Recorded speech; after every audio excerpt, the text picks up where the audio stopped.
If you're experiencing crashing issues while playing Red Dead Redemption 2, follow these steps to help resolve the problem.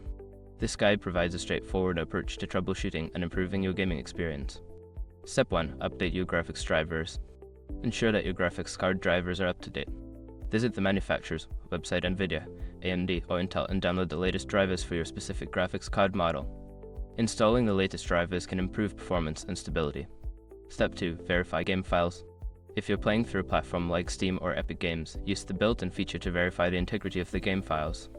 This process checks for any corrupted or missing files and replaces them, which can help eliminate crashing issues. Step 3. Adjust graphics settings. Lower your in-game graphics settings to reduce the load on your system. Start with settings like texture quality, shadow quality, and resolution. Gradually adjust these settings to find a balance between performance and visual quality. Step 4. Disable background applications. Close any unnecessary applications running in the background while playing.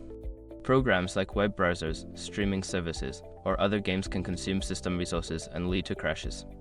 Use the task manager to end tasks that are not needed. Step 5. Check system requirements. Ensure that your computer meets the minimum system requirements for Red Dead Redemption 2. If your hardware is below the recommended specifications, consider upgrading components such as RAM, CPU, or GPU to improve stability and performance. By following these steps, you should be able to reduce or eliminate crashing issues in Red Dead Redemption 2. Enjoy your gaming experience.